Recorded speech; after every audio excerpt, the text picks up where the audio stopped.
안녕하세요. 오늘도 여러분의 성공적인 배팅을 위하여 열심히 분석하는 승부사리 철룡입니다. 100%의 적중률이 아니더라도 수익 실현할 수 있게끔 도와드리겠습니다. 저는 가입 권유 일절 없으며 모두가 배팅하는 데 필요한 자료를 무료로 배포해드리니 구독과 좋아요만 부탁드립니다. 감사합니다. 첫 번째 경기는 대한항공 대 한국전력입니다. 먼저 대한항공은 OK금융그룹에 일격을 당했습니다. 대한항공은 지난 29일 오후 7시에 열린 OK금융그룹과의 원정 경기에서 세트스코어 0대3으로 셔사후 패배했습니다. 4라운드 첫 경기부터 패한 대한항공은 11승 8패 승점 34점으로 3위 자리에 머물고 있습니다. 범실이 많아도 너무 많았고 상대팀 OK금융그룹은 범실을 최소화하며 12범실을 기록하는 데 그쳤으나 대한항공은 3세트 동안 28개에 달하는 범실을 쏟아냈습니다. 세트당 9.33개의 범실을 기록한 셈이며 무엇보다도 서브 범실만 20개를 기록하는 등 서브 0점이 전혀 잡히지 않은 것이 뼈아팠습니다. 공격포가 제대로 가동되지 않은 것도 아쉬웠습니다. 공격 성공률 자체는 OK금융그룹에 근소하게 앞섰지만 28득점을 올린 무라드를 제외하고는 이렇다 할 활약을 펼친 선수가 없었습니다.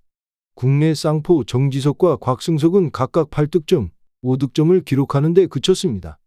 다음 한국전력이 현대캐피탈에 연패를 당했습니다. 한국전력은 지난 28일 오후 7시에 열린 현대캐피탈과의 4라운드 맞대결에서 세트스코어 0대3으로 패했습니다. 2연패에 빠진 한국전력은 9승 10패 승점 27점을 쌓아 올려 4위에 머물고 있고 공격이 제대로 풀리지 않았습니다. 한국전력은 이날 경기에서 주포 타이스가 팀 내 최다 득점인 16득점을 만들어내기는 했지만 국내 공격진의 부진은 더 심각했습니다. 임성진은 7득점을 올리며 제 역할을 해내지 못했으며 서재덕도 상대 팀의 높은 벽에 고전하며 5득점을 기록했습니다. 결론부터 말하자면 대한항공이 승리할 가능성이 커 보입니다. 한국전력은 연패 기간 공격력에 있어 문제를 드러냈습니다. 타이스, 임성진, 서재덕 등 현재 삼각편대를 구성 중인 주요 선수진이 제 기량을 펼치지 못하고 있고 신영석을 활용한 중앙 공격의 위력도 다소 감소했습니다.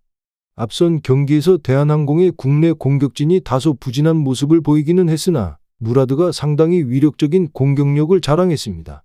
또한 대한항공이 홈 경기에서 상당히 강한 모습을 보이는 만큼 대한항공이 올해 첫 승의 주인공이 될 것으로 전망됩니다. 추천픽은 대한항공의 승리를 추천드립니다. 두 번째 경기는 수원 KT 대 부산 KCC입니다. 먼저 수원 KT는 에이스 허운이 돌아온 후 3연승을 질주했습니다. KT는 30일 수원 KT 소닉붐아레나에서 KCC와 맞대결을 펼쳐 98대 83으로 쾌승을 이뤘습니다. 이 경기 직전 4위에 있던 KT는 시즌 17승째 거두며 창원 LG와 나란히 공동 3위에 올랐습니다. 허운이 갑작스럽게 복귀했으며 울스타전 이후 복귀전을 가질 거라 예상했던 허운은 이날 경기 앞두고 깜짝 복귀를 예고했습니다. 공수 양면에서 팀 중심을 잡아주면서 기세를 끌어올렸고 KT는 3쿼터에만 무려 32점을 터뜨려 두 자릿수 득점 격차로 승리했습니다. 이날 복귀한 허운은 17분 34초를 소화해 3점 4개 포함 15점 2어시스트 2스틸 2블록으로 활약했고 페리스 베스 역시 29점 11리바운드 8어시스트로 팀 승리의 주역이 됐습니다. 11득점을 터뜨린 문성곤은 4어시스트에 스틸만 무려 7개 기록하며 문정현도 가세하며 연승 기세를 이어갈 수 있었습니다. 다음 KCC는 3라운드 첫 패배를 당했습니다. 7연승 질주 중이던 KCC는 4위 경쟁팀인 KT와의 2연전을 앞두고 라운드 전승을 기대하고 있습니다. 그러나 이날 KT에게 15점 차로 패하며 라운드 전승 실패했으며 아울러 3위 KT, LG와 순식간에 2.5경기 차로 벌어진 5위에 머물게 됐습니다. 경기 내내 KT 수비의 발목을 잡혀 7연승 기세를 이어갈 수 없었습니다. 상대의 압박 수비에 KCC는 스틸만 무려 15개 허용했고 이로 인해 18번의 실책을 저질러 공격 기회를 쉽게 상대에 내줬습니다. 답답한 공격 전개가 수비의 불안정함을 가져가 결국 KCC는 완패했습니다. 이날 KCC에는 득점력을 폭발시킨 선수가 없었고 라거나, 허웅, 알리제 드션 존스의 두 자릿수 득점을 올리며 분투했지만 이날 공수 밸런스가 완벽했던 KT의 무릎을 꿇고 말았습니다. 결론부터 말하자면 KBL 최고 스타 형제 허웅과 허운 형제 맞대결이자 국가대표급 라인업으로 구성된 두 팀의 맞대결입니다. 허운, 하윤기, 문성곤, 문성현 등 지난 항저우 아시안게임 국가대표로 구성된 KT와 허웅, 이승현, 최준용, 송교창, 라거나 등 국가대표 출신이 대거 합류한 KCC입니다. 올 시즌 양 팀의 맞대결은 KT가 이전 전승을 거뒀습니다. 빠른 농구로 상대팀을 제압하며 득점력을 가동시키는 KCC는 수비가 좋은 KT만 만나면 빠른 템포가 느려지며 잦은 실책의 공격의 기회를 제대로 가져가지 못합니다. KCC의 공격력은 여전히 강하지만 최근 수비가 헐거워지면서 평균 90실점을 기록 중입니다. 따라서 내외곽 득점에 모두 강한 KT는 특유의 거센 수비로 KCC의 속공을 저지하고 득점을 올려 KCC전 3연승을 거둘 것으로 전망됩니다. 추천픽은 수원 KT의 승리입니다. 마지막 경기는 서울삼성 대 서울SK입니다. 먼저 서울삼성은 30일 고향에서 열린 손호와의 자신들의 마지막 경기에서 86대 67로 승리했습니다. 5연패에 빠져있던 삼성은 이날 승리로 연패를 끊어냈지만 5승 21패로 최하위에 머물렀습니다.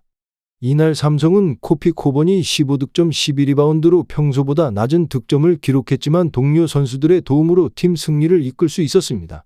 신동혁이 3점슛 3개를 모두 성공하며 13득점을 기록했고 이정현과 윤성원이 각각 12득점을 기록했습니다. 경기 초반부터 삼성이 코번의 골 및 득점과 속공으로 손호를 압도했고 43대 30으로 전반을 마무리했습니다. 3쿼터 들어 이정현, 윤성원 등 삼성의 선수들이 골고루 득점을 기록하면서 점수차는 30점 가까이 나게 됐고 경기 막판 손호에게 추격을 허용했지만 결과는 달라지지 않았습니다. 다음 서울SK는 30일 안양에서 열린 정관장과의 원정 경기에서 86대 68로 승리했습니다. 7연승을 질주한 SK는 17승 8패를 기록하며 DB를 4경기 차로 추격했습니다. SK의 자밀원희는 23득점 10리바운드로 더블더블을 기록했습니다. 안영준이 11득점 8리바운드, 최부경이 10득점 5리바운드로 지원 사격에 나섰고 리온 윌리엄스는 11여분만 뛰었음에도 9득점을 기록했습니다. 1쿼터를 20대 19로 근소하게 앞선 SK는 2쿼터에 정관장에 11점만 내주고 26점을 몰아쳐 전반까지 46대 30으로 크게 앞섰습니다. 여유로운 점수차에 12명의 선수를 골고루 기용한 SK는 4쿼터에도 리드를 지키며 승리를 따냈습니다. 결론부터 말하자면 SK는 지난 크리스마스에 치른 삼성과의 경기에서 89대 74로 가볍게 승리하면서 삼성을 상대로 9연승을 이어갔습니다. SK가 삼성을 상대로 패한 것은 작년 10월 29일 경기가 마지막입니다. SK는 최근 10경기에서 9승 1패를 하는 것은 물론 7연승을 달리며 파죽지세로 선두 탈환을 노리고 있습니다. 반면 삼성은 이번 시즌 홈에서 단 3승에 그쳤고 최근 10경기에서 2승 8패를 기록했습니다. 자밀원희가 골밑에서 굳건히 버티고 있는 SK가 코피 코번을 상대로 강한 모습을 보여왔습니다. 추천픽은 SK의 승리를 추천드립니다. 전체적으로 추천은 드리지만 조합픽을 원하신다면 구독과 좋아요 눌러주시면 감사합니다. 배팅하시는데 도움이 되셨다면 구독과 좋아요 부탁드립니다. 영상 시청해주셔서 감사합니다.